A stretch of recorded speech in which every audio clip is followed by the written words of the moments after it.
Hello friends, good afternoon. Unique physics में आपका स्वागत है। तो दोस्तों, आज अपनी 10th क्लास का जो चैप्टर पढ़ रहे थे करंट इलेक्ट्रिसिटी, उसका नया टॉपिक पढ़ते हैं, चुंबकीय क्षेत्र। तो चुंबकीय क्षेत्र के बारे में आज देखेंगे अपने पास।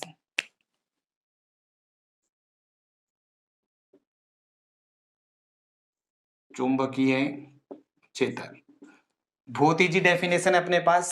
जैसे अगर आपके पास कोई एक चुंबक है, उस चुंबक के पास अगर आप लोहे का टुकड़ा लेके जाते हो तो वो आपके पास चुंबक उसको क्या करती है, आकर्षित कर लेती है।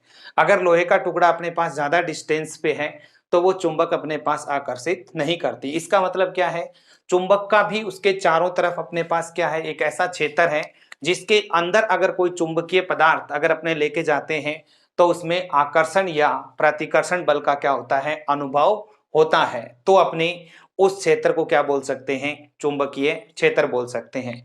जनरल एग्जांपल, जैसे चुंबक एक अपने पास क्या लिया, लोहे का पदार्थ, दोनों को पास पास में रखा है, आकर्षित कर रहे हैं। ज्यादा दूरी पे लेके गए, आकर्षित नहीं कर रहे, इसका मतलब वो अपना लोहे का पदार्थ है, वो आपके पास उसके चुंबकीय क्षेत्र की सीमा में नहीं है। कहने का मतलब उस जो चुंबक है उसकी आपके पास एक सीमा बन गई। तो अपने पास क्या परिभाषा बनी कि किसी चुंबक के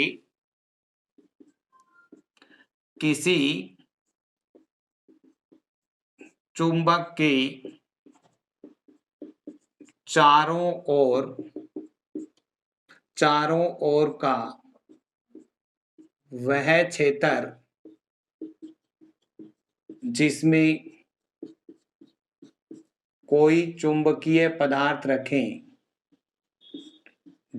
कोई चुंबकीय पदार्थ रखें, तो वह आकर्षण या प्रतिकर्षण बल का अनुभव करे तो उस क्षेत्र को चुंबकीय क्षेत्र कहते हैं। किसी भी, जैसे अपने पास मान लेते हैं ये मैग्नेट है, ये कोई भी चुंबक है अपने पास। अगर आप इतना इसका चुंबकीय थोड़ा बड़ा ले लेते हैं, जैसे मान लो ये इसका चुंबकीय क्षेत्र है, अगर आप यहां पर लोहे की वस्तु रखोगे तो वो इसको आकर्षित नहीं करेगी। अगर मैं लोहे की वस्तु को यहां पे रखता हूं तो वो या तो आकर्षित करेगी या प्रतिकर्षित। क्यों? क्योंकि ये इसकी बाउंड्री में आ गया, इसकी सीमा के अंदर आ गया। तो किसी चुंबक के चारों तरफ का वह क्षेत्र जिसमें कोई रखा हुआ चुंबकीय पदार्थ आकर्षण या प्रतिकर्षण बल का अनुभव करे तो उस क्षेत्र को अपने क्या कहते हैं, चुंबकीय क्षेत्र कहते हैं। इसके बाद सेकंड डेफिनेशन लिखेंगे, चुंबकीय बल रेखाएं। ये जो चुंबकीय बल रेखाएं होती हैं ये अपने पास काल्पनिक होती है और चुंबकीय क्षेत्र की दिशाओं को क्या, चुंबकीय क्षेत्र की दिशा को क्या करती है, प्रदर्शित करती है। यानी मेन इसका काम क्या है, चुंबकीय क्षेत्र की दिशा को बताती है। अगर ये चुंबकीय क्षेत्र की दिशा को बताएगी तो अपने एक मैग्नेट लेते हैं, जैसे मेरे पास एक छड़ चुंबक है, इसके दो ध्रुव होते हैं, उत्तरी और दक्षिणी, N और S। ये थोड़ा सा आपके पास अंदर की तरफ होते हैं। अब N से बल रेखाएं, जैसे मान लो बल रेखा का मतलब क्या है, चुंबकीय क्षेत्र की दिशा को बताएगी। तो जो मैग्नेटिक कंपास आती है, चुंबकीय सुई, उसको मैं यहाँ पे रखूंगा और यहाँ पे रख के देखूंगा कि उसकी चुंबकीय सुई की जो दिशा है वो किधर जा रही है। जैसे भी जाएगी, जैसे मान लो वो इधर जा रही है, मैंने यहाँ पे डॉट लगा दिया, फिर मैं इस डॉट के ऊपर कंपास रखूंगा, फिर आगे देखूंगा दिशा किधर जा रही है तो इस तरफ मिलेगी मेरे को। फिर मैं इस डॉट पे रखूंगा, फिर दिशा इस तरफ मिलेगी। तो इसका मतलब इन डॉटों पे जैसे मैं रखता जाऊंगा और इसकी कंपास की दिशा में क्रॉस का साइन लगाता जाऊंगा तो ये मेरे पास N से निकलेंगी और कहां पर जाएंगी, आपके पास S की तरफ जाएंगी। इन सभी डॉट्स को मैं मिला दूं तो चुंबकीय बल रेखाएं कैसे निकल रही हैं आपके पास, N से, और किसकी तरफ जा रही हैं, S की तरफ। इसका मतलब यहाँ पे देखें तो भी ये कैसे जा रही है, N से S की तरफ। तो चुंबक की जो बाहर इसकी दिशा है वो अपने पास क्या है, SN2S, और चुंबक के अंदर इसकी दिशा होती है S2N। तो ये आपके पास क्या होती है, एक बंद वक्र के रूप में होती है। तो यहां से अपने क्या लिख सकते हैं, चुंबकीय बल रेखाएं, चुंबकीय बल रेखाएं बंद वक्र में होती है। सेकंड बात, चुंबक के बाहर इसकी दिशा N2S, और थर्ड बात अपने पास चुंबक के अंदर इसकी दिशा S2N। ये अपने पास चुंबकीय बल रेखाएं होती हैं। दोबारा रिपीट कर देता हूं। तो अपने पास पहले क्या पढ़ा है, चुंबकीय क्षेत्र, कि किसी चुंबक के चारों तरफ का वह क्षेत्र जिसमें रखा हुआ कोई चुंबकीय पदार्थ अगर आपके पास आकर्षण या प्रतिकर्षण बल का अनुभव करे तो उस क्षेत्र को क्या कहते हैं, चुंबकीय क्षेत्र कहते हैं। फिर अपनों ने चुंबकीय बल रेखाएं देखी है। चुंबकीय बल रेखा आप लोगों ने खींच कर देखी है कि चुंबक के पास N ध्रुव से लेकर कहां पर जाती है, S की तरफ, और ये आपके पास एक बंद वक्र में होती है। और चुंबकीय बल रेखाएं बंद वक्र में जब अपने होती हैं तो अपने पास इस चुंबकीय बल रेखाओं के ऊपर कहीं पर भी अगर आप एक स्पर्श रेखा खींच दें, जैसे मान लो मैं इस पॉइंट पे इसके ऊपर टेंजेंट लाइन खींचूं, तो इसका मतलब ये स्पर्श रेखा इस बिंदु पर चुंबकीय क्षेत्र की दिशा के बारे में क्या करती है, बताती है। तो यहां से अपनों ने दो डेफिनेशंस पढ़ी हैं। अब अपने पढ़ते हैं विद्युत चुंबकीय प्रेरण। विद्युत चुंबकीय प्रेरण पढ़ते हैं। इसमें देखिए, जैसे अपने पास एक चुंबक है, इसको मान लेता हूं मैं S और N। यहां पर इसके पास मेरे पास एक कॉइल रखी हुई है। अपने दो केस से समझेंगे, और इसमें गैल्वेनोमीटर लगा हुआ है। ये फर्स्ट केस है अपने पास। एक सेकंड और समझते हैं। ऐसे ही अपने पास मैग्नेट है SN, और यहां पर अपने पास इसके पास में कॉइल रखी हुई, और इसमें भी गैल्वेनोमीटर लगा हुआ है। पहले मैं आपको ये जो अब पीछे मैं बता चुका हूं वैसे क्लास में, एमीटर, एमीटर धारा के मान को बताता है और परिपथ में श्रेणी क्रम में लगता है। वोल्टमीटर वोल्टता के मान को बताता है और परिपथ में समांतर क्रम में लगता है। और गैल्वेनोमीटर होता है वो धारा की दिशा को बताता है, यानी धारा कौन सी दिशा में जा रही है। ये अपने इसकी सेकंड केस है। अब देखिए, जैसे ये चुंबक है मेरे पास, इस चुंबक को अगर मैं इस कुंडली के पास में लेके जाऊं, पास में लेके जाऊंगा तो मेरे को पता है इस कुंडली में बल रेखाओं की संख्या क्या होंगी, ज्यादा गुजरेंगी। और दूर लेके जाऊंगा तो बल रेखा मेरे पास क्या होगी, धीरे धीरे क्या होती रहेगी, कम होती रहेगी। और इस पृष्ठ से गुजरने वाली जो कुल बल रेखाएं हैं उसे अपने बोलते हैं, एक नया नाम आ गया अपने पास, फ्लक्स। तो फ्लक्स क्या होता है, यहां पे डिफाइन करते हैं। फ्लक्स किसी पृष्ठ से गुजरने वाली कुल बल रेखाओं की संख्या को चुंबकीय फ्लक्स कहते हैं। यहां से भी एक वर्ड ऐड कर देंगे, किसी चुंबकीय पृष्ठ से गुजरने वाली कुल बल रेखाओं की संख्या को चुंबकीय फ्लक्स कहते हैं। फ्लक्स अपने क्लियर हो गया कि जो वास्तव में जो बल रेखा थी उनका नाम क्या है, फ्लक्स है। अगर अपने कुंडली और चुंबक किसी एक को गति करवाकर, जैसे चुंबक को कुंडली के पास लाएं तो बल रेखा ज्यादा हो रही है, तो इसका मतलब फ्लक्स की वैल्यू क्या हो रही है, ज्यादा, और दूर लेके जाएं तो फ्लक्स की वैल्यू क्या हो रही है, कम हो रही है। अब यहां से अपने एक नियम निकालेंगे। फैराडे नामक का साइंटिस्ट था, उसने दो नियम दिए हैं। पहला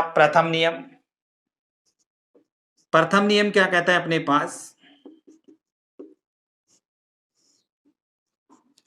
कि अपने पास जब किसी कुंडली व चुंबक के मध्य आपेक्षिक गति कराई जाती है, आपेक्षिक का मतलब है या तो चुंबक कुंडली के पास जाए, या चुंबक है वो कुंडली से दूर जाए, या कुंडली चुंबक के पास आए, या कुंडली चुंबक से दूर जाए। आपेक्षिक का मतलब दोनों में किसी को भी करवा सकते हैं। तो जब किसी कुंडली और चुंबक दोनों के मध्य आपेक्षिक गति कराई जाती है तो कुंडली के फ्लक्स के मान में क्या होता है, परिवर्तन। और कुंडली के जैसे ही फ्लक्स के मान में परिवर्तन होगा तो कुंडली के सिरों पर क्या उत्पन्न होता है, प्रेरित विद्युत वाहक बल उत्पन्न होता है। ये किसने बताया, प्रथम नियम। कैसे कि जब कुंडली तथा चुंबक के मध्य आपेक्षिक गति कराई जाती है तो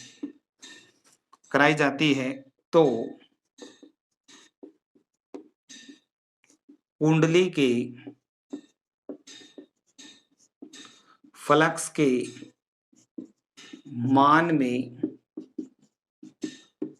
मान में परिवर्तन होता है, जिससे कुंडली के सिरों पर प्रेरित विद्युत वाहक बल उत्पन्न होता है। तो ये पहला नियम है कि जब किसी कुंडली व चुंबक के मध्य आपेक्षिक गति कराई जाती है तो कुंडली के फ्लक्स के मान में क्या होता है, परिवर्तन, जिससे कुंडली के सिरों पर क्या उत्पन्न होता है, प्रेरित विद्युत वाहक बल वो क्या होता है, उत्पन्न होता है। ये पहला नियम है। अब अपनों ने यहां से प्रेरित विद्युत वाहक बल कुंडली के सिरों पर उत्पन्न कर दिया। अब बात आती है द्वितीय नियम की। तो जो प्रेरित विद्युत वाहक बल उत्पन्न हुआ है वो किस पर निर्भर कर रहा है कि अगर फ्लक्स ज्यादा होगा, कुंडली पास में आएगी, तो इसका मतलब बल रेखा क्या होगी, ज्यादा होगी, और बल रेखा ज्यादा होगी तो फ्लक्स की वैल्यू क्या होगी, ज्यादा होगी, और फ्लक्स ज्यादा होगा तो ई भी क्या होगा, ज्यादा उत्पन्न होगा। तो दूसरा नियम दिया गया है कि फ्लक्स परिवर्तन की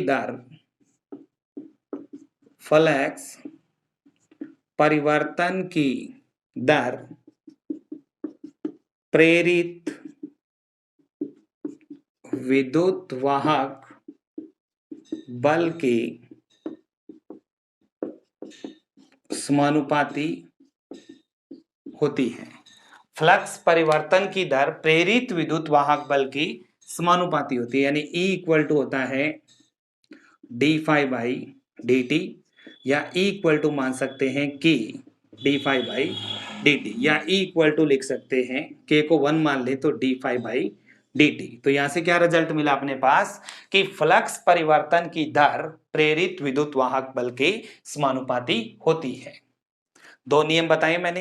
पहला नियम कि जब किसी कुंडली व चुंबक के मध्य आपेक्षिक गति कराई जाती है तो कुंडली के फ्लक्स के मान में परिवर्तन होता है, जिससे कुंडली के सिरों पर प्रेरित विद्युत वाहक बल उत्पन्न होता है। और प्रेरित विद्युत वाहक बल जो उत्पन्न हो गया वो द्वितीय नियम में बताया है कि जो फ्लक्स परिवर्तन की दर प्रेरित विद्युत वाहक बल के क्या होती है, समानुपाती होती है।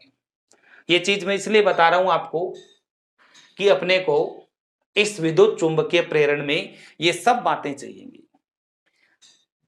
नेक्स्ट अपने इसमें पढ़ेंगे लेंज का नियम।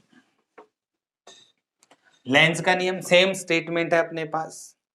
हल्का सा चेंज है, लेंज का नियम। तो लेंज का नियम दिया गया है कि फ्लक्स परिवर्तन की दर, फ्लक्स परिवर्तन की दर प्रेरित विद्युत वाहक बल की, विद्युत वाहक बल की,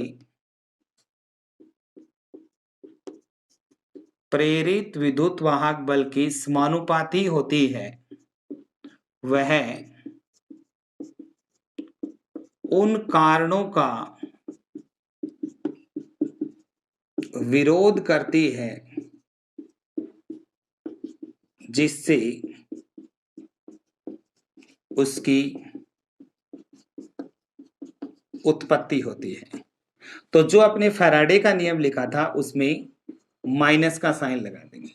ये जो तीनों नियम है ये मिक्स करते हुए अपनी विद्युत चुंबकीय प्रेरण की परिभाषा को क्या करेंगे, समझेंगे। यानी फ्लक्स परिवर्तन की दर प्रेरित विद्युत वाहक बल के समानुपाती होती है, वह उन कारणों का विरोध करती है जिस कारण उसकी उत्पत्ति होती है। अब आप देखिए, अब मैं यहां पे केस लगाता हूं कि जैसे जो ये चुंबक है उसको मैं इस कुंडली के पास में लेके जाता हूं। जैसे मैं इसके पास में लेके जाऊंगा तो इसका मतलब ये पोल कौन सा है, एन को पास में लेके जा रहा हूं। तो कुंडली के आगे वाला जो फ्रंट, जो सामने वाला सिरा है वो इसका क्या करेगा, विरोध करेगा। विरोध करने का मतलब जो आगे वाला सिरा है वो कौन से पोल की तरह काम करेगा, एन की तरह काम करेगा। मैं इधर जा रहा हूं, ये विरोध करेगा, तभी ये किसकी तरह काम कर रहा है, एन की तरफ। अगर ये एस की तरफ करता है तो इसका मतलब इसको क्या कर रहा है, आकर्षित कर रहा है। तो गति की क्या कर रहा है, स्पोर्ट कर रहा है। परंतु लेंज क्या कहता है कि फ्लक्स परिवर्तन की दर प्रेरित विद्युत वाहक बल के समानुपाती है, वह उन कारणों का विरोध करती है जिस कारण उसकी उत्पत्ति होती है। तो इसका मतलब यहां पर अपने पास ये किसकी तरह आएगा, एन की तरह।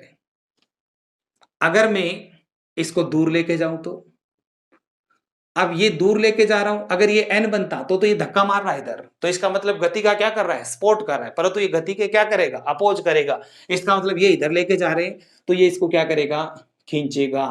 तो ये आगे वाला सिरा किसकी तरह काम करेगा, एस की तरह काम करेगा। तो इसमें मैंने क्या लिख दिया, एन। तो जैसे एन के एरो है वैसे इस कोयल के एरो लगा दो।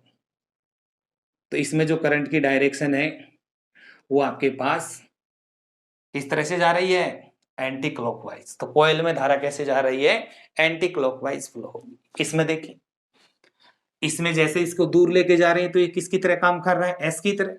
तो इसका मतलब ये जैसे एस के एरो हैं वैसे एरो इसको लगा दो, तो ये डायरेक्शन किसकी आ जाएंगी, क्लॉकवाइज। तो इसका मतलब क्या हुआ कि जैसे कुंडली व चुंबक दोनों के बीच में आपेक्षिक गति कराई जाती है तो कुंडली के फ्लक्स के मान में क्या होता है, परिवर्तन होता है, जिससे कुंडली के सिरों पर क्या उत्पन्न होता है, प्रेरित विद्युत वाहक बल उत्पन्न होता है, जिससे कुंडली में क्या प्रवाहित होती है, विद्युत धारा प्रवाहित होती है। इसे क्या कहते हैं, विद्युत धारा का, ये इसे क्या कहते हैं, विद्युत चुंबकीय प्रेरण कहते हैं। यानी दोबारा देखिए, सब मिक्स हो गए अपने पास। पहला फैराडे का नियम, फैराडे का नियम, कोई भी कुंडली और चुंबक के बीच आपेक्षिक गति कराओ जिससे कुंडली के सिरों पर क्या उत्पन्न होगा, प्रेरित विद्युत वाहक बल उत्पन्न होता है। क्यों, क्योंकि कुंडली के फ्लक्स के मान में क्या होता है, परिवर्तन।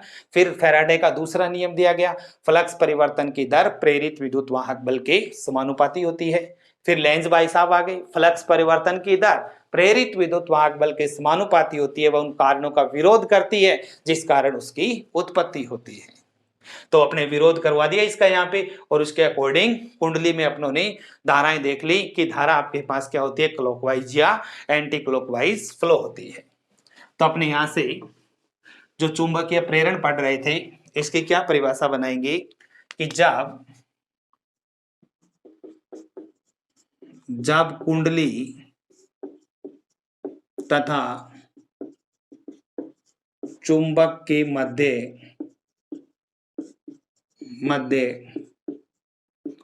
आपेक्षिक गति कराई जाती है जब कुंडली तथा चुंबक के मध्य आपेक्षिक गति कराई जाती है तो कुंडली के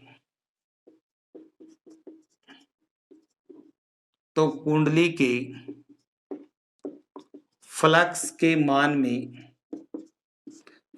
मान में परिवर्तन होता है, जिससे कुंडली के सिरों पर प्रेरित विद्युत वाहक बल कुंडली के सिरों पर प्रेरित विद्युत वाहक बल उत्पन्न होता है। यदि कुंडली बंद परिपथ में है तो कुंडली में प्रेरित धारा बहती है, जिसकी दिशा अपनों फिगर में लगाई है क्लॉकवाइज या एंटी क्लॉकवाइज। तो दोस्तों आज अपनों ने छोटी छोटी डेफिनेशनों को देखा है। तो वीडियो आपको अच्छी लगी होगी तो लाइक करें, शेयर करें। Thank you.